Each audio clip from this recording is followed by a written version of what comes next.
Day.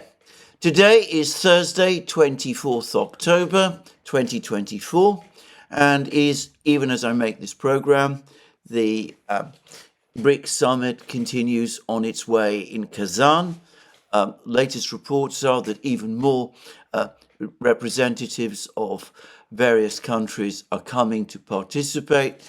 The latest major personality to arrive in Kazan is the president of Bolivia.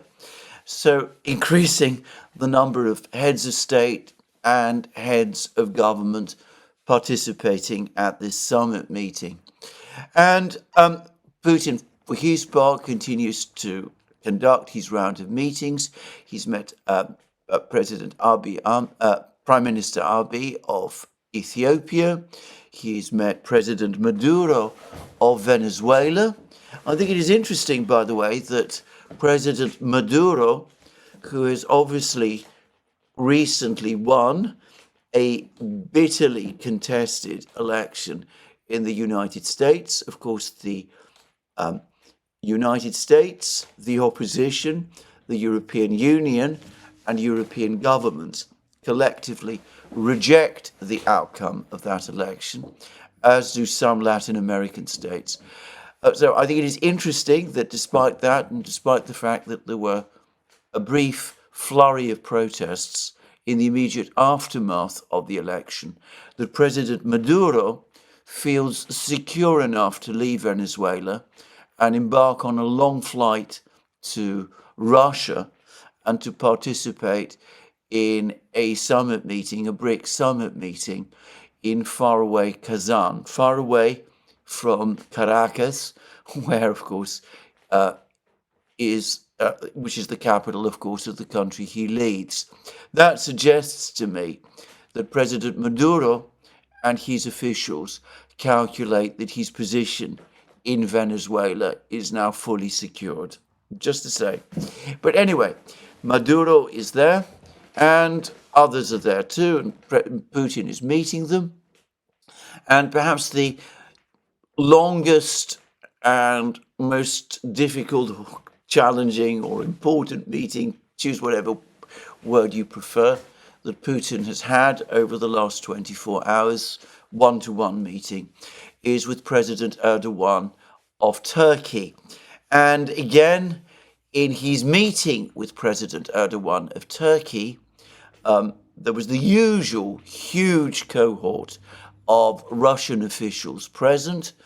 And again, I noticed that in this meeting specifically, the Russian Central Bank Governor, Elvira Nabiullina, was also present. By the way, and for the record, and as was pointed out to me by a correspondent who had actually some very interesting things to say about Kazan and the summit meeting that is taking place there. Nabiullina is herself a Tatar. She is from this region, ultimately from this region, and by ethnicity she is a Tatar herself.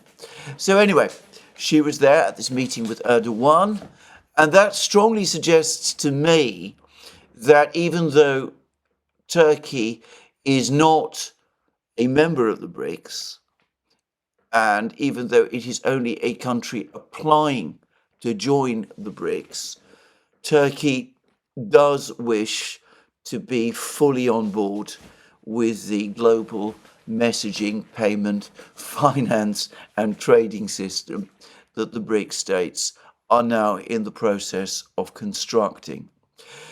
Before I proceed to discuss that, I just wanted to say that the schedule of meetings that Putin is engaging in, coming shortly after his press conference of a couple of days ago, his speech to a business leaders forum, a BRICS business leaders forum at Kazan, all of these things, all of this incredibly packed and tight schedule points again to his extraordinary physical and intellectual energy. The idea of conducting back-to-back meetings, some of which must take, a fair amount of time, with foreign leaders having to listen to simultaneous translations through earphones, having to concentrate through detailed discussions with some of these leaders, having then to shuffle off and attend plenary sessions and other meetings, having to make comments and hold discussions with all sorts of parties. It's a pretty impressive feat for a man who is now in his 70s. The contrast with the present incumbent of the White House is perhaps one which is too sensitive to say too much about. But anyway, one can see that Putin remains very much on top of his game. I've said on previous occasions that Westerners, Western commentary, with its constant caricature image of Putin, overlooks vitally important aspects of his personality, such as how very hard he works, what a heavy schedule of meetings and conferences he keeps up, and travel, by the way, he keeps up, how constant his activity actually is. I doubt that there is any other leader in the world who works as hard as he does and in quite such a focused way. Anyway, that, by the way, just to say, is, I would argue, a point of fact. You can disagree with Putin on lots of things. You may think his policies are wrong or misconceived, but the fact that he works as he does, at the level that he does, is on the facts, on the straightforward facts, is indisputable. Now, yesterday, the BRICS states published what is, I think, supposed to be their main declaration of the summit, even though the summit, as I said, is still ongoing. And it is called the Kazan Declaration, and it is very long, and it runs to something like 133 subclauses. I read this document in detail, and I was struck immediately by certain curious aspects about it. First of all, it adheres in much of its language to the accepted language of such statements or communiques as they are now published around the world, and as has been established through the various meetings, the G7, the G20, and all of that, which it was the Western states that they originally convened. So the format, the structure of the statement, the type of language used, the fact that clearly one of the original drafts was composed in English, adheres very closely, in some respects, to its analogues, which originate from meetings of Western countries, conferences of Western countries. And this is very different from the way in which things were done during the Cold War, when if you read a joint statement made by, say, the leaders of the Warsaw Pact after they met, the language, the structure would be completely different. And that, at that time, was also true of meetings, for example, of the non-aligned movement. The BRICS seem to have accepted a very conservative Western model for the way they express their statements. And the other interesting thing about this statement is what it omits. You go to the statement, you will not find there any reference to the United States, to NATO, to the European Union, to the US dollar, to SWIFT, None of those things are mentioned. There's been a lot of discussion about what the BRICS had to say about Ukraine.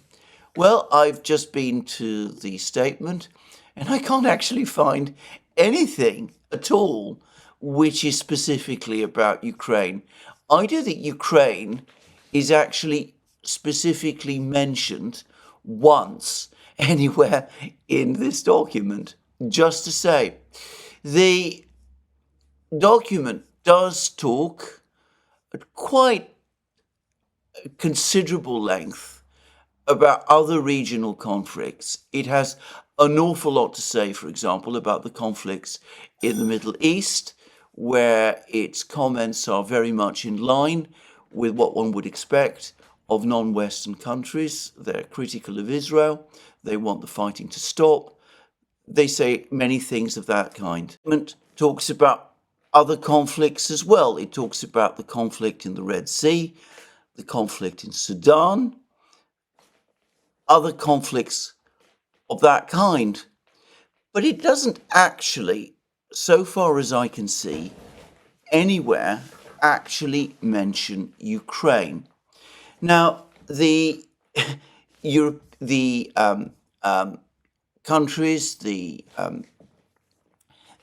Ukrainians and some Western officials have said that the BRICS states in their summit have agreed that there must be a peaceful resolution of the settlement in the crisis in Ukraine, and that this is somehow a disappointing outcome for the Russians.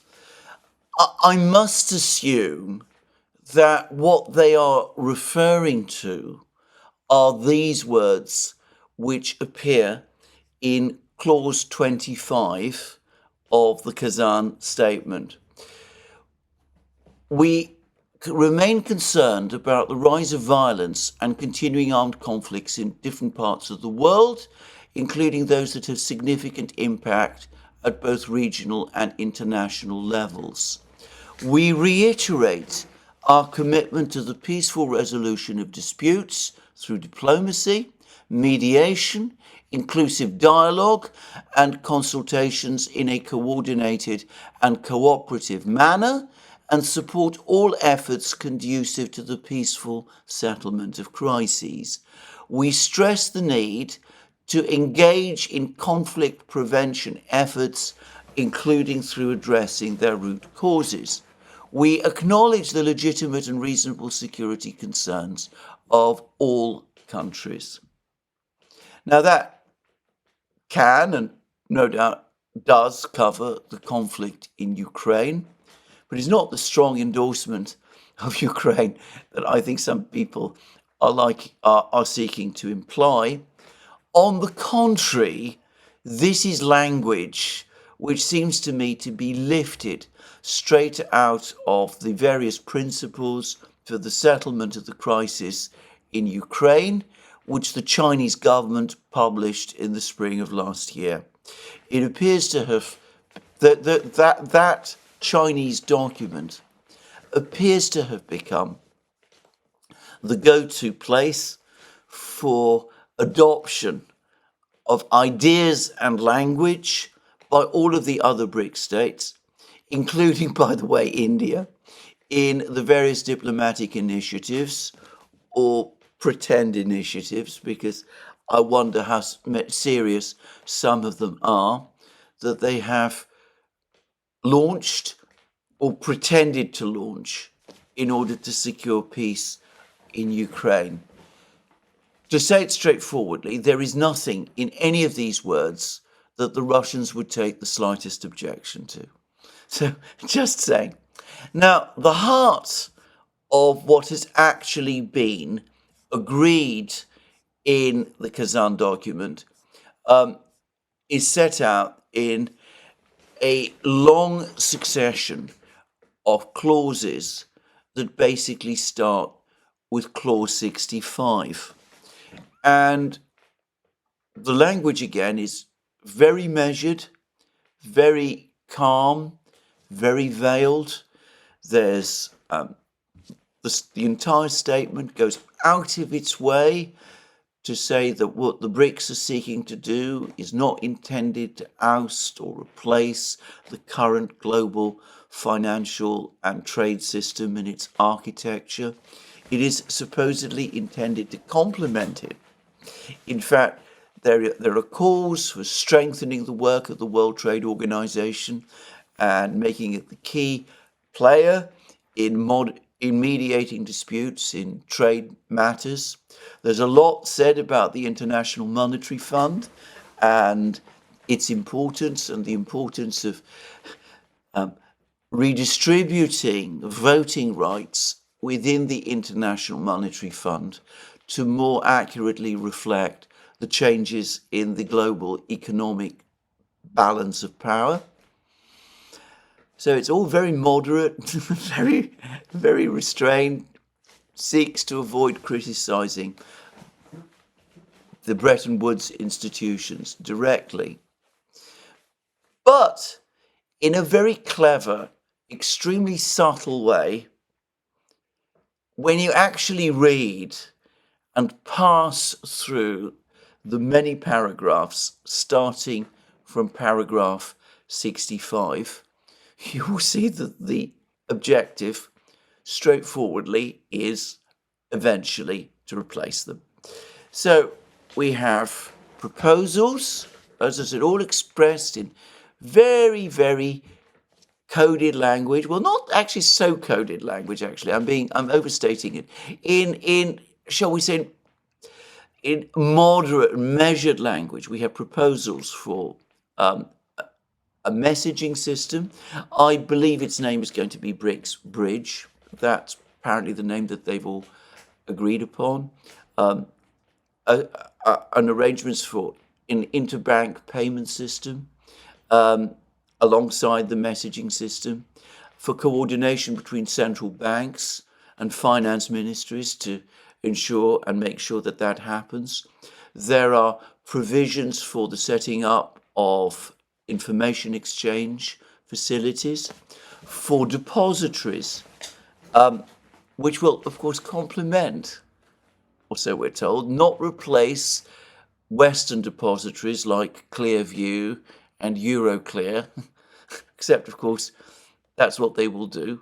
It's the BRICS depository is going to be called BRICS Clear, just to say.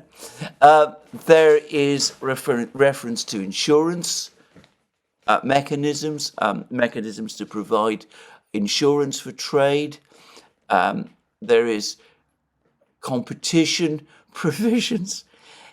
In fact, the entire architecture of a financial, payment, messaging, insurance, information, depository system, in other words, for a complete global financial and trade system, are set out there in the document. If you read the various clauses after clause 65 carefully, there's even provisions for setting up a anti-competition safeguard committee, one to make sure that there's no monopolization, that there's that kind of compliance. There's even talk about coordinating accounting and auditing standards between BRICS states. It's all there. It's all set out with all kinds of working parties being created to try to get all of this machinery up and running and get it to move forward. It's, in fact, a comprehensive blueprint for a new trade and financial order. And as I said, it's all been done with BRICS going out of their way to say, well, this is not actually intended to oust the Western systems, when, of course, there's little doubt that that is exactly what they ultimately intend to do. One of the most curious passages is that even as one part of this statement talks about the importance of the International Monetary Fund and the need to conduct internal reform to the way it works, another part of the document quite clearly describes the setting up, the intended setting up of a BRICS alternative to the International Monetary Fund, a body that will regulate flows and which will assist countries where there are balance of payments pressures. In fact, that particular paragraph is paragraph 68. We recognize the BRICS contingent reserve arrangement being an important mechanism to forestall short-term balance of payments pressures and further strengthen financial stability. We express our strong support for the CRA mechanism improvement via envisaging alternative eligible currencies and welcome finalization of the amendments to the CRA documents. That is an attempt to reproduce what the IMF does, or to be more precise, what the IMF, as it was originally envisaged at Bretton Woods, would do, to forestall short-term balance of payment pressures and further strengthen financial stability. There's references to a mechanism rather than a fund, and it's likely that probably the BRICS Bank, headed by Dilma Rousseff, will play a key role here eventually. But anyway, there it is. It's set out in this, as I said, very careful language in paragraph 68. Now, all of this is not ready yet. It's going to take, well, at least several years for every part of this system to be put in place and to be made effective. As Alex Craner said on a live stream that we did with him on the Duran, Alex Cristoforo and I, if we're talking about Bretton Woods, the Bretton Woods system was only in full operation. All of its various elements only finally came together and started to operate as they were intended to do in 1958, though the original Bretton Woods Summit meeting took place in 1944. So it took 14 years for the Bretton Woods system to come to full fruition. And I don't know how long it will be before the BRICS system achieves the same level of fruition. Perhaps it never will. But assuming it does, I'm not going to try and guess how long it is going to take. But to go back to what Russian Deputy Foreign Minister Sergei Ryabkov said the other day, which I mentioned in one of my previous programs, the journey of 1,000 miles begins with a single step, and we can see in the Kazan Declaration all the details of that step being fully laid out. As I said, all of the concepts of a financial, trade and messaging system and all of the various elements of the architecture are set out there in a kind of blueprint. Anyway, that's what's going on in Kazan. I understand that the BRICS states have now also agreed to set up an associate membership, a mechanism for associate membership of BRICS. I understand that 10 countries have been selected to become the first 10 associate members. I don't know yet which they are. That I will have to come to tomorrow. But we can see that the BRICS is moving forward. And I'm going to say something else about this meeting. This meeting is in Kazan. There is a bounce in the air. There is a certain degree of exuberance, of lightness about it. One senses a confidence, a mutual confidence that all of this will now happen and that they're all basically in agreement with each other that it should be done. And as well as Putin's meetings with the various BRICS leaders, one very important bilateral meeting also took place, and that was the meeting between Chinese leader Xi Jinping and Turkish leader Recep Tayyip Erdogan.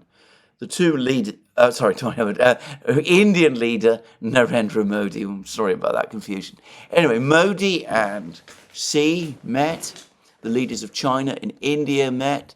Leaders of the two biggest countries, and they appear to have had a friendly meeting with each other, building on the agreement that they've reached to ease tensions on the border. And one gets the sense that as they focus on taking the BRICS project forward together, they feel that the moment has come to build on that border agreement and to try to improve the relations between these two great countries. So, anyway, a cheerful meeting in Kazan, lots of people turning up, clearly a very well organized meeting as well, or so it seems, from a distance. But then the Russians are good at organizing meetings.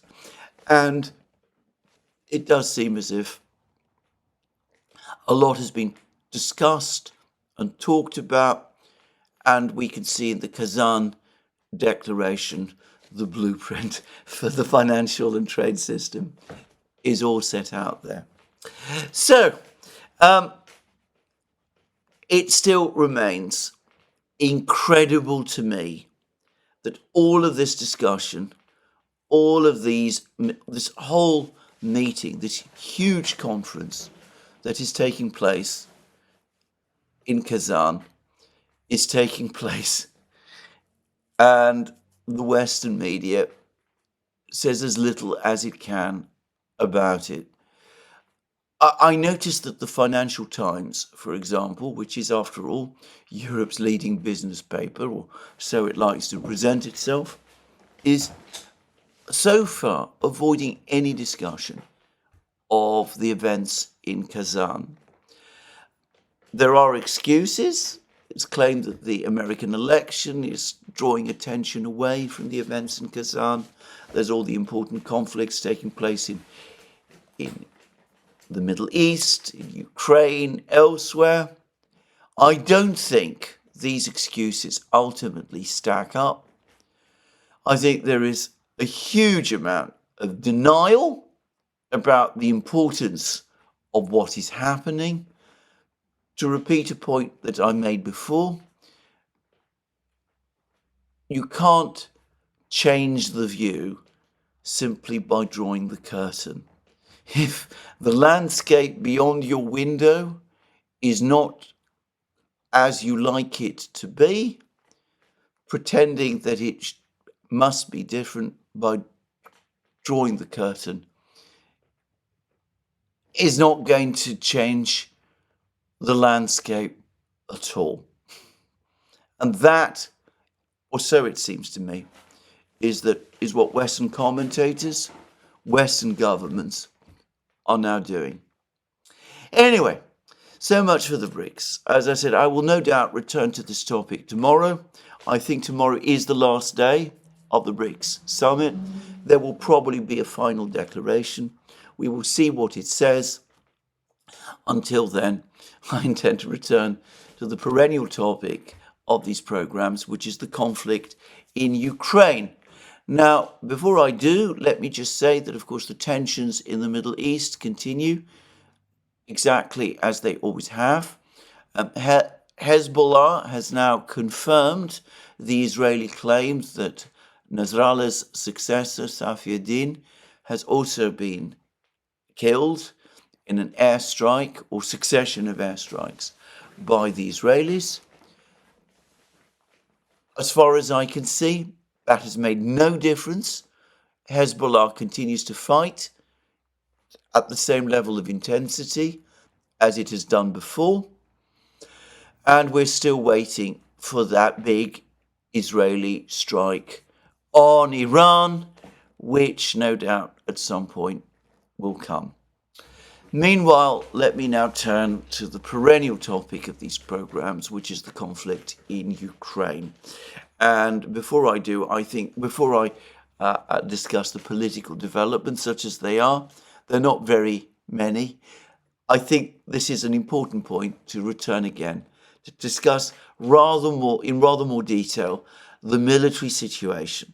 Because to repeat again, it is the military situation which ultimately will decide the outcome of the war, the politics, the diplomacy that sooner or later is going to happen, either in order to limit what the effect of a Russian victory would be, to reach some kind of compromise which will enable the Russians to cash in their gains, but perhaps open the way for some kind of return, at least to talks between the West and Russia.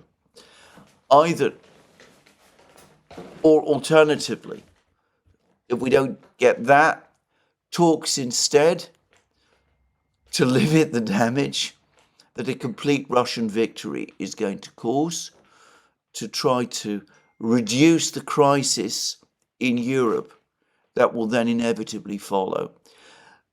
Though talks of some kind will eventually start, it is inevitable either before the end of the war or perhaps more plausibly after the war ends. It is the outcome of the military conflict which will determine the shape that those talks takes.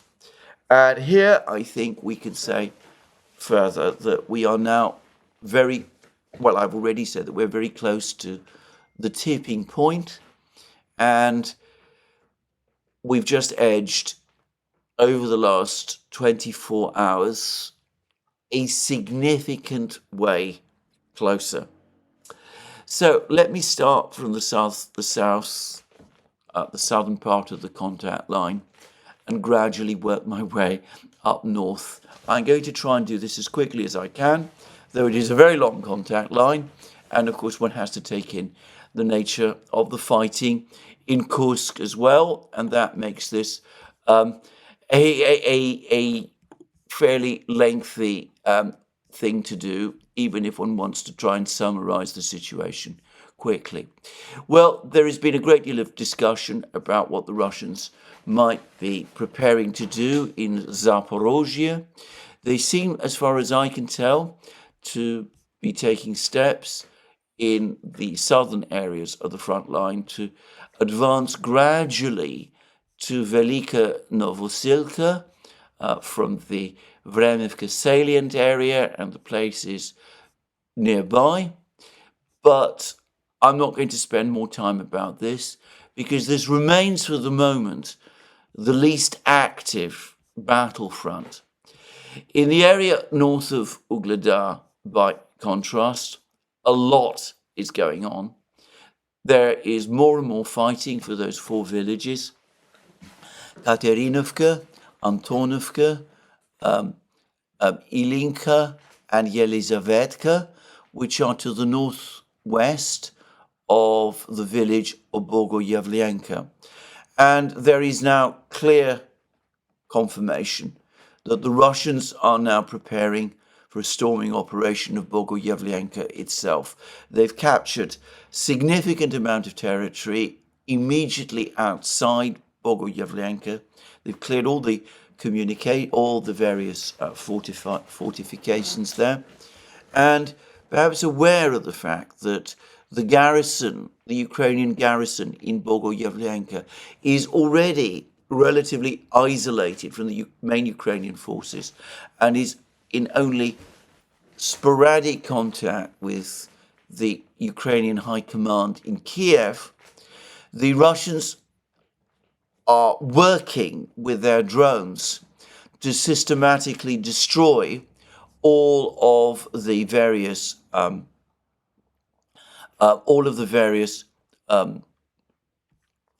sections, all the various communications towers and all that the Ukrainian troops in Bogoyavlenka preserve.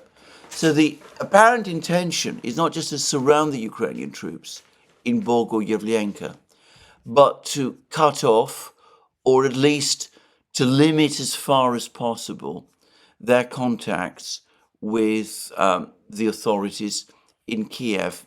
This might be preparatory to leafleting the Ukrainian troops in Bogoyavlenka, calling upon them to surrender. So clearly that is going on in Bogoyavlenka. There's preparations, as I said, for a Russian storming operation in this village, and the 4 villages nearby are also, as I said, close being cleared. And all of this clearly points, I would have said, to an objective, a plan to launch an offensive northwards to surround Kurakovo, the next important town, which lies further to the north on the southern banks of the Kurakovo reservoir. So lots of fighting going on there, and I'm going to suggest probably by the end of the weekend we will have learned that Bogoyavlenka has been captured, and quite plausibly the Russians will be storming all those 4 villages very quickly soon after. It doesn't seem to me as if there are many Ukrainian troops left in this area, or that they're able to defend very strongly anymore. Further north, events are now taking a far more dramatic turn. Shortly before I started making this video, there were reports that film had appeared of Russian troops raising their flag in Girnik, suggesting that Girnik, town of Girnik, north of Kurakovo, south of Ukrainsk, this town has now fallen completely under Russian control. There's also reports that the Russians have captured the village immediately to the west of Girnik, which is the village of Izmailovka, and that they have also captured around half, or perhaps more, of the other village to the west of Izmailovka, the village of Selidovo. That means that only a small number of that cluster of villages where the Ukrainians had been surrounded north east of Kurakovo remain under Ukrainian control. It looks as if Ukrainian resistance inside this pocket is collapsing. Morale amongst the soldiers appears to have broken down. Perhaps they're conscious of the fact that they are encircled, or effectively encircled. They've given up hope that the Ukrainian army can relieve them. They're probably short of supplies, and it looks as if they're no longer defending with any energy any longer. So that's the situation in the pocket. How many Ukrainian soldiers have been killed? How many Ukrainian soldiers have been wounded in this area? How many Ukrainian soldiers have surrendered? How many others have fled? How successful their attempt to flee from this pocket has been? These, for the moment, are all unanswered questions. Further north, the situation is more dramatic still. This morning, there were reports that the Russians have advanced through Selidovo practically without meeting serious resistance. That with the coal mine and slag heap firmly under Russian control in the northeast of Selidovo, with the Russians in control of all the supply roads leading into Selidovo, the Ukrainian forces in Selidovo have again also supposedly all but given up resistance. They have withdrawn to a corner of Selidovo at the northwest of Selidovo. And if that is correct, then it looks like they're making preparations for a desperate escape northwards towards Pokrovsk across the fields, which will probably lead to extremely heavy casualties, as I have said. Now, all of this may be a bit overstated. Events appear to be moving very fast, and it could be that the Russian advance in Selidovo is not quite as rapid as these reports say. But there are pictures, apparently, which show Russian troops now firmly positioned in the central area of Selidovo, apparently raising their flag in these places, supposedly preparing to advance further west. And as I said, there have been reports that they have done so. A number of commentators have pointed out that, as previously happened with the town of Novogrodivka to the north, most of Selidovo appears relatively undamaged, which also appears to suggest that fighting in in Selidovo has been relatively light. Anyway, we must wait, because as I said, it's only reports that the Russians control 95% of Selidovo. Maybe the Ukrainians are holding out more successfully there than these reports say. It's often proved to be the case that reports have got ahead of themselves and that the advance is not quite as rapid as early reports might have suggested. But anyway, one way or the other, it does look as if the Russians are making rapid headway in Selidovo itself. And of course, if we're down to 95% of Selidovo already in Russian hands, then it is likely that all of it will be in Russian hands by tomorrow.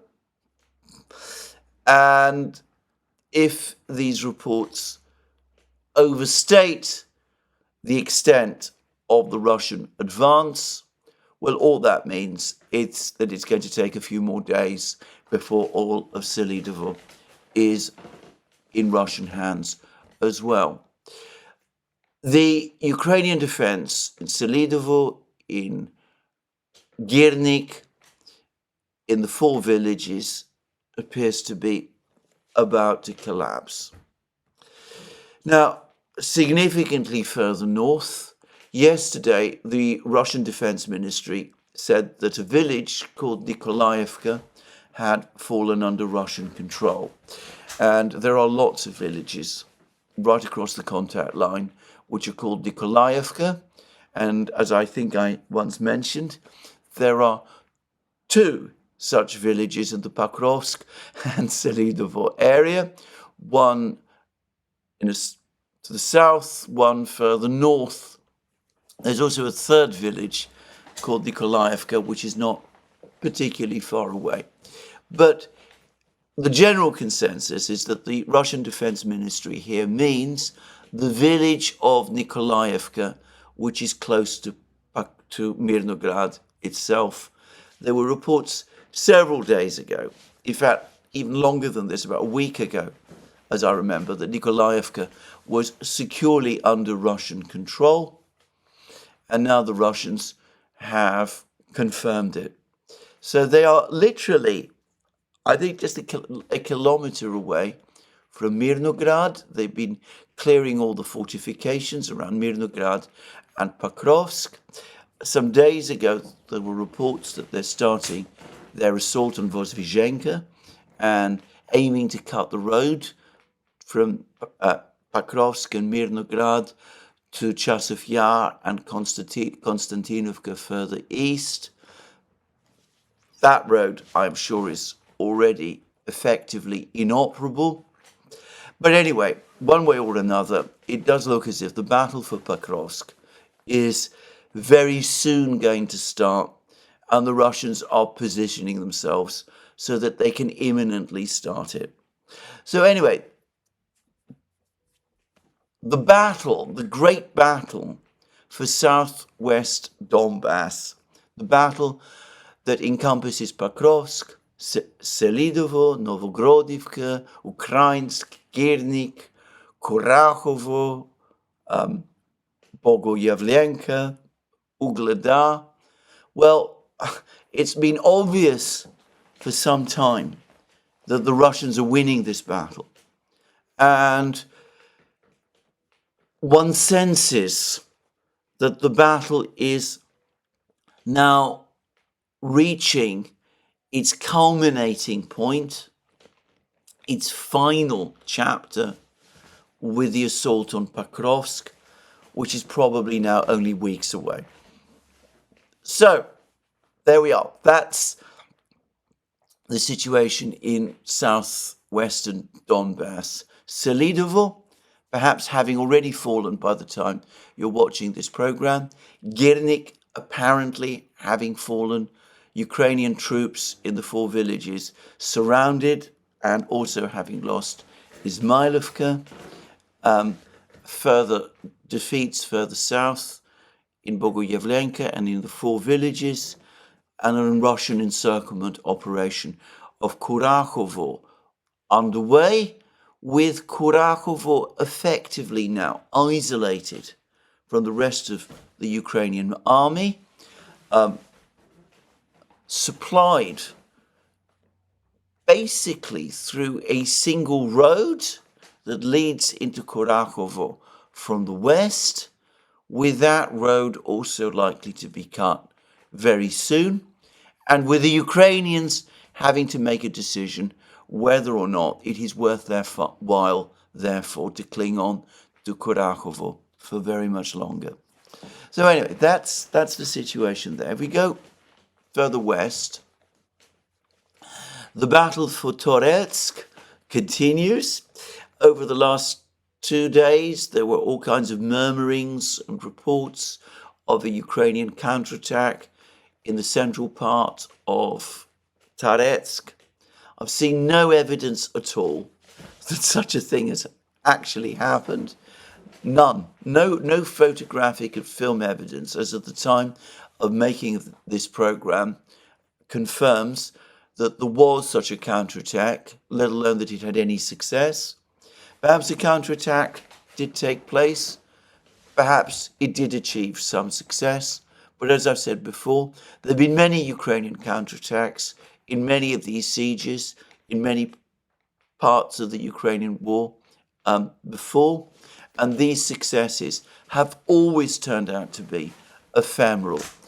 At the moment, it is starting to look as if there was no Ukrainian counterattack at all.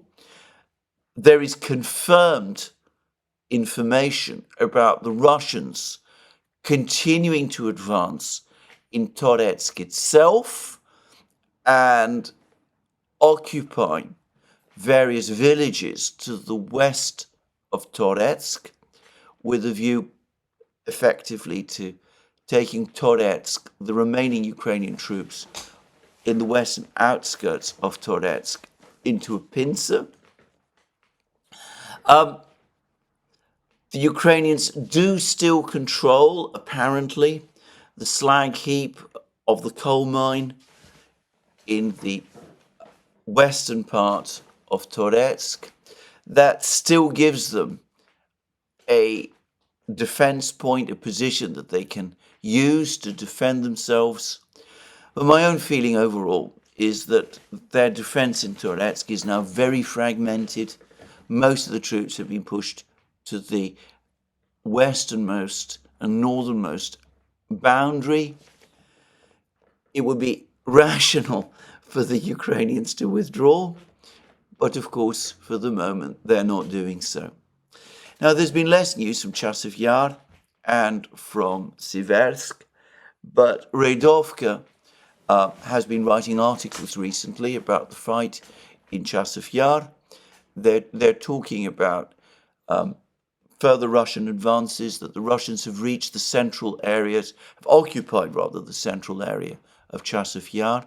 That in other words, it is only in the outer suburbs of Chasiv Yar that the fighting continues. That two suburbs of Chasiv Yar, bear in mind this is a relatively small town of 13,000 people before the war.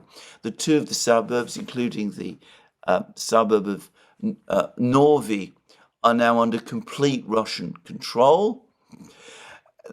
That there is still a coherent Ukrainian defense in Chasiv Yar, but the impression that Redovka gives is that this defending force in Chasiv Yar, its ability to hold the Russians back in Chasiv Yar, is now ebbing. And, well, about Siversk, there's less news, but there's lots of news now from the area of the Zherebets and Oskol rivers. The Russians are doing what many expected that they would start to do in the spring, but anyway, they're doing it now. They're clearing the villages along the Zherebets river. They've now reached Terni from the north. This is a village which many expected that they would try to storm in the spring. They never quite got there. They seem to have changed their tactics. Anyway, they are in the process of clearing. Apparently, they've already occupied the northern part of Terni, and there are lots of reports that they've begun the clearing operation, that the fighting in Torske is continuing, another village on the Zherebets River. If Torske is captured and if Terni is captured, I think I'm right in saying that leaves just two villages, the village of Yampol and another village, Yampolovka, which the Ukrainians would still control. It's on the Zherebets, on the east bank of the Zherebets River, though it's difficult to believe that the Ukrainians can hold their positions there for very much longer either. And to repeat again, with the Russians in control of the Zherebets, the eastern bank of the Zherebets River, they can press westwards towards Liman, and there are reports that the Ukrainians are indeed now rushing reinforcements to Liman. Another case of the Ukrainians trying desperately to plug the gaps, the ever larger gaps that are starting to appear in their front lines. To repeat a point I've made many times, the fall of Bakhmut, the fall of Chasiv Yar, the likely capture by the Russians of all of these positions on the Zherebets River, the capture of the hill east of Siversk, the likely capture by the Russians of the village of Verkhokamyanska, though I accept this is controversial and disputed, the capture of the village of Serebyanka immediately to the north of Siversk, and as I said, the fall of all of these places in the Zherebets River means that the continuing defense of Siversk is rapidly becoming impossible. It's only a question of time now before Siversk is either completely surrounded, or, if the Ukrainians are wise, before the Ukrainians finally evacuate from that small town. So anyway, there we are. There's lots of information apparently also coming from the situation in the Oskol River further to the north, and by the way, slightly to the west. Lots of fighting in places like Kruglyarkovka, all on the Oskol River. Intense fighting going on there. I'm not, as I said, fully able to understand exactly what all of this fighting implies, but it's clear that the Ukrainians expect that there will be an attack on a storming operation of Kupiansk itself fairly soon. Anyway, that's the situation in the main part of the front lines. Now, Group of Forces North are telling us that they've made further significant advances in the Kursk area. And their latest report reads as follows. On October 23rd, in the Korenovo section of the front, we increased the pace of the offensive in the vicinity of Novoivanovka, Tolsty Lug, and adjacent forest areas. And they talk about various pieces of Ukrainian equipment being destroyed. They say there were also significant advances in the south of the Sudzha district, and they also then they go on to say, and this is perhaps the most dramatic claim that they've made, the total advance of our troops in the Kursk region amounted to up to 9.5 kilometers. 9.5 meters, 9.5 kilometers, I'm sorry, 9.5 kilometers. Now, that is a very rapid rate of advance in the Sudzha area. But again, of course, Group of Forces North is not explaining exactly where that is. The reports are suggesting that what has happened is that the Russians have secured control again of those two villages, Darino and Nikolaevo. Darino, that they've fallen again under Russian control, with some suggestions that the Ukrainians had captured them, and that it might imply that there is a Ukrainian attack on Selidovo, on Selidovo underway, and that the Russians may be attacking in other places. But 9.5 kilometers seems a very rapid advance, and one does feel sometimes that it would be helpful if Group of Forces North would sometimes be a little bit more descriptive on what exactly these advances mean and when they are taking place. But that is not to doubt the information they are giving, which I have consistently found have been accurate. Anyway, Group of Forces North, as they often like to do, throw in certain comments of their own about the nature of the fighting in the Kursk area. They say the threat of a complete failure of the Kursk operation looms over Kiev, having wiped out the elite units of the 47th Mechanized and 36 Brigades. The 47th Mechanized Brigade, as I said, has been desperately redeployed to the Kursk area. It engaged in a counterattack there. Group of Forces North claimed that they have completely defeated it. And the 36th Brigade, which is a marine brigade of the Ukrainian army, an elite brigade. The Ukrainian command began to transfer reinforcements from other directions. At the moment, the Ukrainians are still trying to stop our advance at all costs for the benefit of the personal rating of the overdue President Zelensky. But how long will these reserves last? And this is something that the Russians have been saying repeatedly for weeks now, that the only reason that the Kursk pocket still exists is because the Ukrainians constantly reinforce it, even as Russian pressure increases.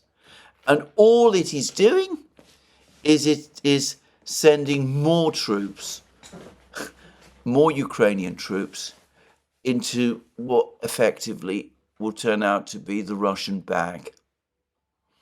So that's the situation on the battle lines. Now, the Military Summary Channel spoke about the 23rd of October being the worst day that the Ukrainian armed forces have experienced in the entire conflict up to now. I would not go so far. I think there have been other pretty awful days, but definitely the 23rd of October was an awful one. But the important thing to understand is that worse days are coming. And to repeat a point I've made many times, there is no way round this problem. Ukraine's military problems are going to deteriorate. Now, the United States has responded again to Ukrainian pleas for permissions to conduct deep missile strikes into Russia by saying that actually there really isn't a problem here. The Ukrainians can attack any place in Russia that they wish. It's just that they have to do it with their own drones. The missiles are not going to be provided because, quite apart from anything, there's no point in providing those missiles because the Russians have already emptied their air bases which were within the range of those missiles, and the missiles can't therefore make any difference. It's actually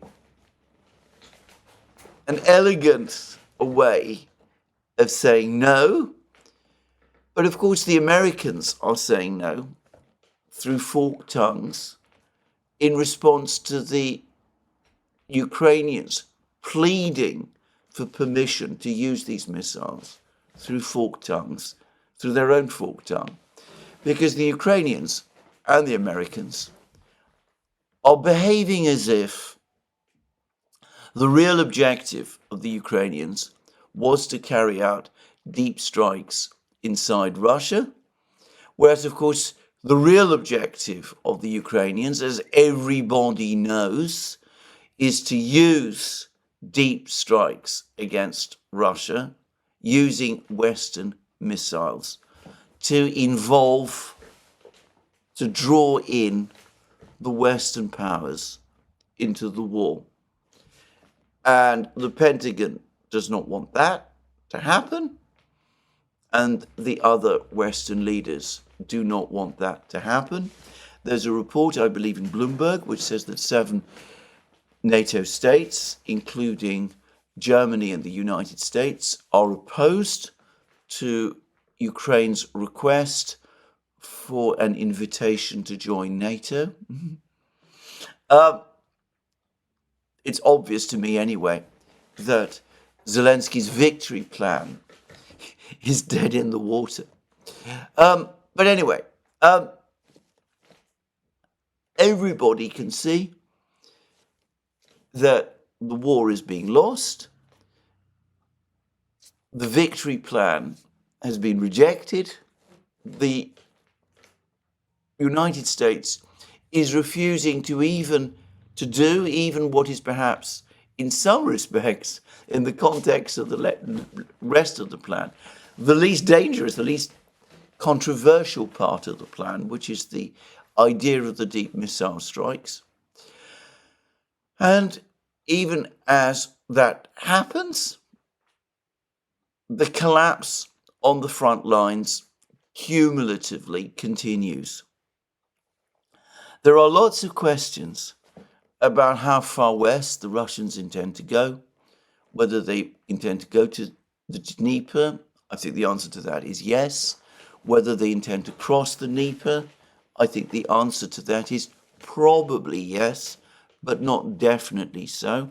Kherson, of course, is on the other bank of the Dnieper, and the Russians would want to control Kherson region, but whether they're interested in going beyond that, well, that's another question again. But anyway, there's lots of uncertainties about how far west the Russians intend to go. The Russians perhaps haven't yet made that decision themselves as of this time. But one way or the other, everyone can see what the trajectory of this conflict is. The war is being won by the Russians. The Ukrainians are losing it. Now, if the Russians win the conflict, they may have all kinds of problems on their hands. They may find themselves in control of shattered territories with population that doesn't like them, and that might be a problem. They may find that the cost of maintaining this territory is very high. They may have all kinds of security problems. They might find that moving westwards is unpopular with some of their friends in the global community who might well want to see a state, Ukraine, which, in theory at least, is one of the founding members of the United Nations.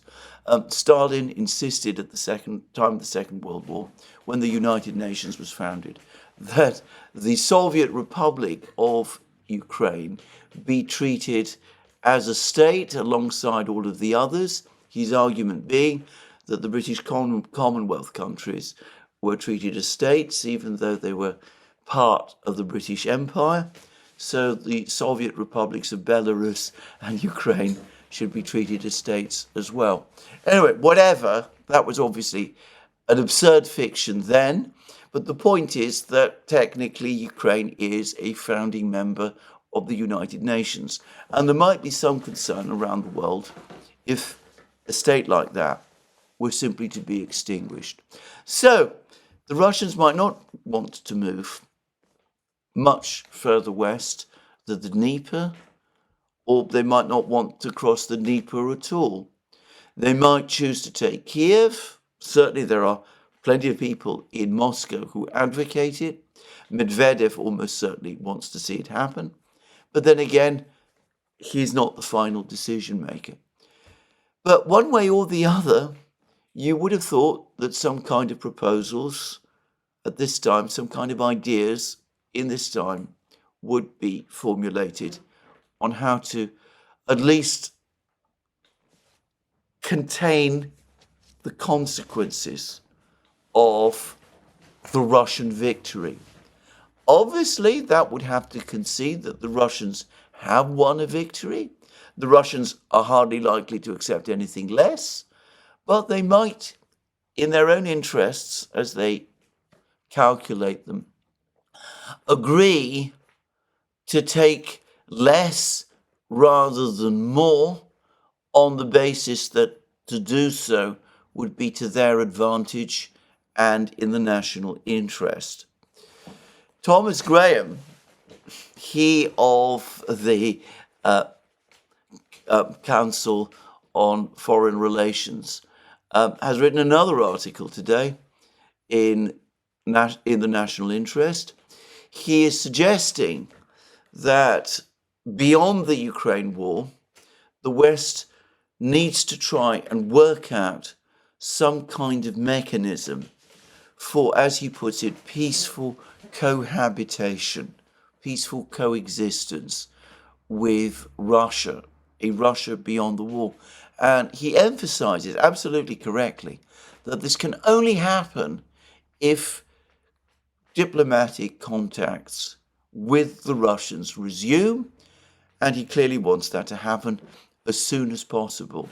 Now, about outcomes of freezing the conflict and having part of Ukraine enter NATO, I've already said that that isn't going to happen, and that is absurd. But what Thomas Graham is talking about this time, about trying to construct a post-Ukraine war settlement in Europe, well, that makes obvious sense. And the Russians would probably want to work towards that objective as well, because it is in their interests to do. To be clear, they would not compromise on their relations with China. They would not give up on the BRICS project or on the Eurasia project or anything of that kind. But they would say to themselves that it's better to have some kind of stability on our western borders rather than continued instability that would arise if there was no final settlement to the conflict in Ukraine and no agreement about the overall contours of the security situation in Europe. And I would have thought for the West that would be an important thing to achieve as well. So much better to do that than to park or try to park huge Western armies, NATO armies. In practice, it would have to be American armies because, well, who else is going to provide these armies? Provide huge armies in Europe to guard permanently against a massive Russian military presence there with a angry, dysfunctional, broken Ukraine in between, unstable and volatile, nursing all sorts of resentments against Russia, against the West, which it felt had betrayed it in between, and perhaps trying it to the extent that it can to foment or pursue some kind of insurgency within Russia itself. So you would have thought that the Western powers and the Americans would be keen to embrace that idea. And maybe after the presidential elections, that is what they will finally do. I hope so. I'm not confident that they will. For the moment, we remain trapped in our logic, in this terrible logic that the Western powers have adopted instead, that it's all or nothing. We must defeat the Russians or they will defeat us. If the Russians win, it's going to be World War III, World War II all over again. The Russians will march on to Central Europe. They'll advance further towards the Channel. We must fight them over there, or they will fight us over here. It's 1938 all over again. We can't afford appeasement. All that rhetoric. We could go on hiding behind that rhetoric for a little while, though it has already led us to disaster. But if we go on clinging on to it, it will lead us into an even greater disaster still. But I have to say that the Ukrainians don't seem to be able to think outside their problems. I don't think the Ukrainian government possesses the stability and the strength of will to chart an independent course. I've looked at all of the various European governments. Not one of them seems capable of pursuing a diplomatic settlement with the Russians. And bear in mind that if any one of them did by itself, if Germany or France were to try to do it, as things stand, several others and the European Commission would oppose it, and that would guarantee that such a process was stillborn because the Russians would not trust it. So that all takes us back to the United States. What is the United States going to do? The neocons have engineered a crisis in Ukraine. They provoked a massive conflict there, which has turned out completely differently from the way that they expected. It has not led to regime change in Moscow. It has not led to Russia's defeat. It has not led to Russia being drawn away from China. It has not led to the collapse of the BRICS. It has not led to the collapse of the Russian economy. It has done None of those things. It has not led to the weakening of the Russian armed forces. General Kavalny says that the Russian armed forces are now stronger than they have ever been at any time since the end of the Cold War, and soon they're likely to become much stronger still. So the neocons have led us down this blind alley.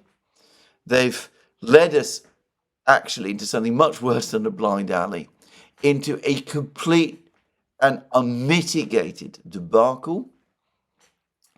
The time has come to put these people behind, and to do that which conventional statesmanship requires, which is to negotiate in earnest for stability and peace in Europe. It would be a very adversarial peace, one soured by deep mutual suspicion and a strong element of dislike, mutual dislike. But at least, if it could be negotiated, it might provide for some kind of a peace, and one which would reduce the overcommitment burden that the United States is now carrying. Well, as I said, I disagree with Thomas Graham amongst many things. I think he's still holding out for a Ukraine in NATO. I think that is a fantasy, and one which needs to be put aside permanently and forever. But though it would be difficult, the obstacles cannot be underestimated. Some kind of negotiation process must begin urgently now, even if it is perhaps too late now to save Ukraine. Now, I say that I don't think the current administration in Washington is capable of conducting such a negotiation. I think that by now is obvious to anyone. The idea that Blinken and or Sullivan could go to Moscow and conduct negotiations there is risible.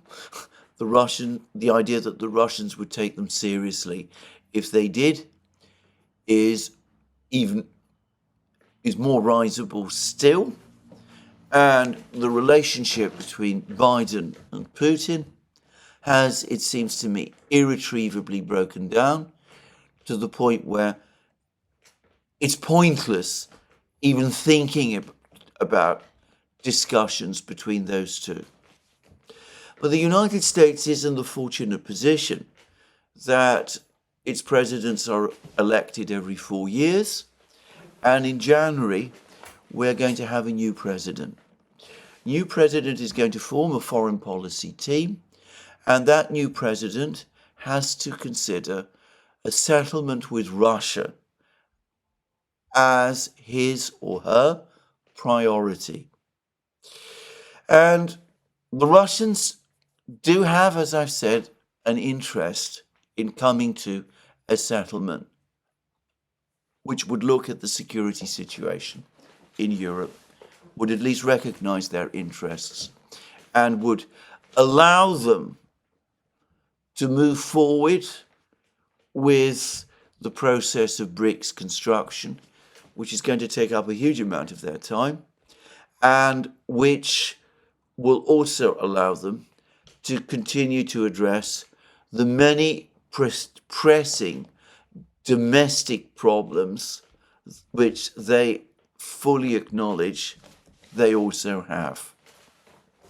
So, given that the Russians also have no interest on chaos and instability on their western border, and the West should have no interest in chaos and instability on its eastern border, there is that appearance of common interest that historically has provided the basis for negotiation going forward. The new president, whoever that person is going to have a massive challenge to act on this. The opposition can be guaranteed to be vociferous, shrill. The Europeans, far from being supportive of a process which they actually are in more need of than anyone else. After all, in what possible respect would it be in Europe's interests to have continued instability in Europe of the kind that we are now facing? Anyway, the Europeans are certain to oppose it. There'll be talk of betrayal. There'll be talk of appeasement. All of that from all the usual circles. The moment has come to put that, as I said, all behind us. And I think a critical mass of the American people understand this. And I think some parts of the American political system might eventually come round to it too. Maybe this is all too much to expect. Probably it is.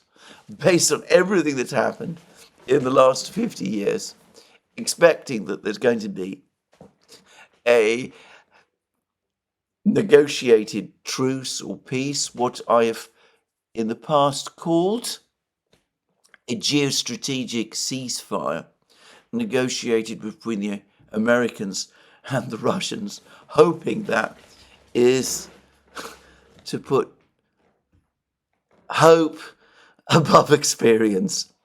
I'm not saying that it's going to happen, but I think that there is a glimmer of a chance that it might. New president needs to understand that this is going to be the single most important and challenging priority. The president is going to have to make the case, and that's going to be difficult, but I think it's a case that can be made. I think it's a compelling case. And of course, the new president, can also point to the total, complete, catastrophic failure of what has been tried up to now. Perhaps the new president and his or her team might want to bear in mind the wise words of the man who I believe, and I know many others also believe, was the single most astute diplomat and statesman produced in Europe over the last 200 years, and that was Bismarck. The secret of politics, he said, is a good treaty with Russia. Anyway, that's where I end my program today. Let me remind you all again that you can find all our programs on our various platforms, Locals, Rumble and X. You can support our work via Patreon and Subscribestar, and by going to our shop, links under this video. And last but not least, if you've liked this program, please remember to tick the like button and to check your subscription to this channel. That's me for today. More from me soon. Have a very good day.